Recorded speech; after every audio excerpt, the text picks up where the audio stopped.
welcome you back in geological knowledge. So as we are dealing with the hydrogeological questions related to the entrance examination of JAM, BHU, PET, and these questions are equally important for competitive examination after the post graduation, means like IIT, GATE, and GSI also, okay, BARC, OCES exam also. And today we will discuss the engineering consideration of groundwater, means what are the considerations, the factors we have to take care of whenever we go for the any engineering construction. Suppose we are trying to make a construction engineering construction purpose. For that purpose we must take care of some points, some hydrological points. That's the topic of our today's discussion, and this will be the last video in the series of hydrogeological questions. Okay, so let's start our discussion. So first question deals with the which of the following doesn't control aquifer behavior.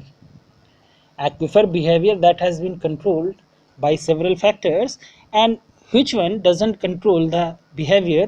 So four options: the wind conditions, the nature of the rock, the structural disposition, or the climatic condition like precipitation.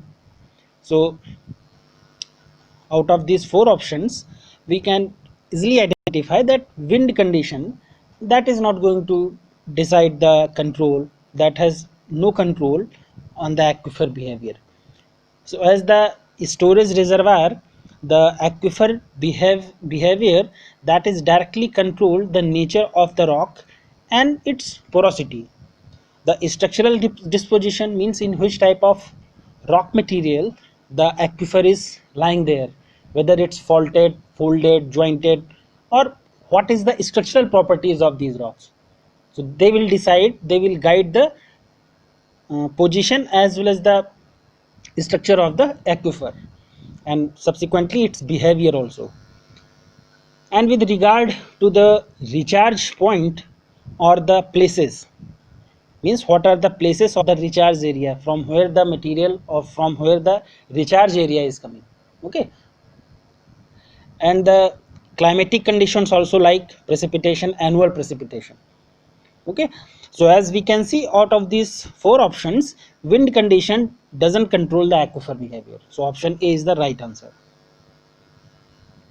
Next one is, there are to fill in the blanks and you have to put the accurate word there, that an aquifer can hold water dash and the state of water is dash. Means an aquifer that can hold permanent or the state of flow, temporarily state of flow, or the permanent state of stagnancy, or temporary and state of stagnancy. So the question is, the aquifer can hold water, that is, it must be remembered that an aquifer can hold water only temporarily. Okay, it's not permanent that aquifer will hold water permanently, because the amount of water stored in the aquifers or between the rocks or the rock layers, that will depend upon certain parameters. Okay, some geological parameters, some climatic parameters. So only temporarily, as the water is always in a state of flow in it. Okay, and however the rate of flow of water through an aquifer is very slow compared to the surface waters. Okay, the rate of flow through an aquifer, that is very slow as compared to the surface waters. Okay, so the correct option here is temporarily and state of flow. So on these two factors it will depend, an aquifer can hold water temporarily and the state of water, that is flow of water. Okay, state of water is the state of flow. Next one is, the statement is given here and you have to pick it out whether it's right or wrong or true or false. Groundwater is a subordinate to surface water. The statement given here, the groundwater is a subordinate to subordinate to surface water. So The importance of groundwater in water supply system can hardly be overemphasized, and it's no way subordinate to the surface water, to that of the surface water. Okay, so the given statement is wrong. Next one is the quantity of water that can withdrawn annually, and also the rate at which this withdrawal could be made without adversely affecting the inventory of the aquifer is known as. So it's quite long question, we will break into the parts. The quantity of water that can be withdrawn annually, and also the rate at which this withdrawal could be made without adversely affecting the inventory of the aquifer. So what is that parameter called as? Annual yield, percentage yield, the operation yield, or the monthly yield. So the quantity of water that can be withdrawn annually, and also the rate at which the withdrawal could be made without adversely affecting the inventory of the aquifer, therefore the determine what may be called as operation yield. Okay, so correct option here is operation yield. There are some yields like annual yield, percent yield, operation yield, as well as monthly yield, and we will discuss it in a separate video. But as far as this question is concerned, for the objective point of view, so this question is, the correct option here is operational yield. Okay, next one is, when an aquifer is used to artificially recharge by making it pass through an intervening layer, the aquifer acts as a cooling agent, an aera- aerating agent, or an odor agent, or a filter plant. So the question is, when an aquifer is used to artificially recharge by making it pass through an intervening layer, the aquifer acts as a, so it acts as a filter plant. Why? Because an aquifer that can be made to serve as filter plant when artificial recharge that is made to pass through an intervening layer to rock. Okay, and which acts as a natural filter. So the correct option here is option D, a filter plant, option D. Next one is, groundwater is a source of trouble at which places? Means, at which places groundwater presents or shows some types of hindrances: in the plains, in the slopes, in the rivers, or in the lakes. So we all are very aware that is groundwater, that's a major source of trouble for the stability of slopes. Okay, because at the slopes when the groundwater is present, so the slope that becomes slippery. So any material that is lying at the slope, so that will slip down towards the bottom. Okay, so many slopes failure, especially in hilly regions, they are due to the direct or indirect involvement of groundwater.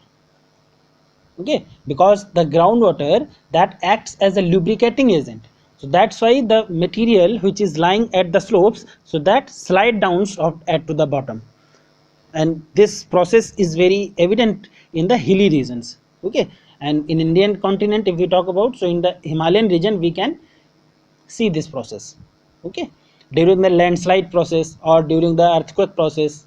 Okay, or the slope failure when the angle of repose that is greater than the 30 degrees, so then the slope fails because of the presence of or the involvement of groundwater. So the correct option here is option B, that is slopes. Next one is, when would the dam becomes irrelevant? When the rocks are strong, when the rocks are impermeable, when the rocks are porous, or when the rocks are weathered to a certain extent. So when would the dam become irrelevant? So a dam is built across a river primarily to store water, we all know, in the form of a reservoir. So the whole idea of dam that will become irrelevant if the foundation on which it has been built are made up of the porous rocks, or if a stretch of reservoir rock is permeable.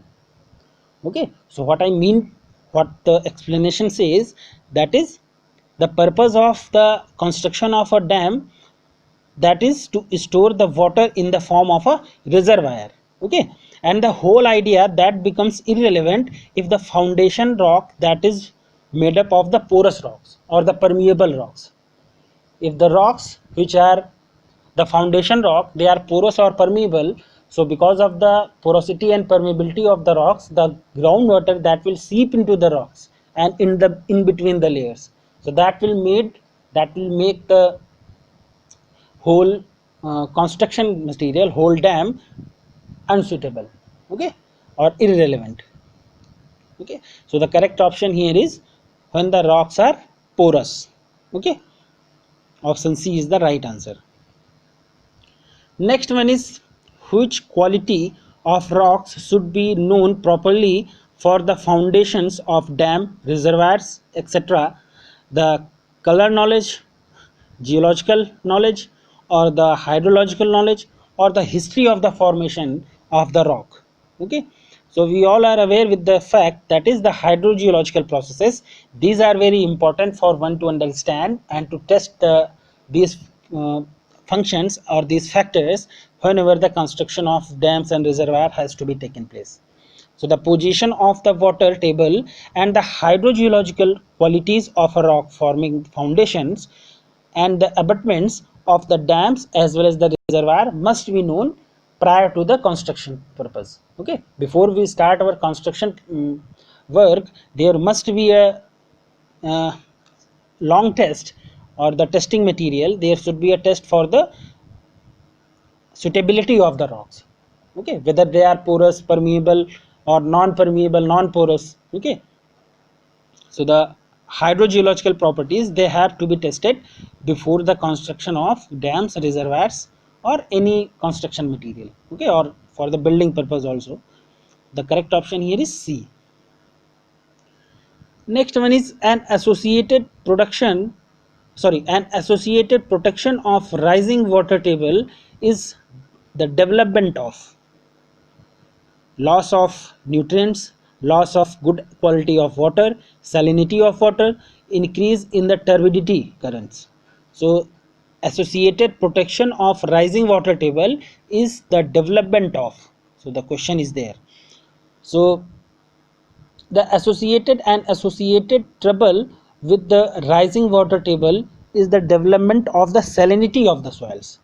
So the rising groundwater that can be rich in some undesirable salts that are left at or near the surface during its loss to atmosphere to the evaporation process. Due to the evaporation process, some salty material that is left behind.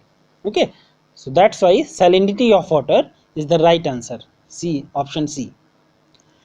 Next one is the root system of crops in waterlogged areas. They get the root system of crops in the waterlogged areas, they get decomposed, enriched with the nutrients, photosynthesized, or the growth inhibited. Okay, growth inhibited. So the root system of crops in waterlogged areas, they are get decomposed.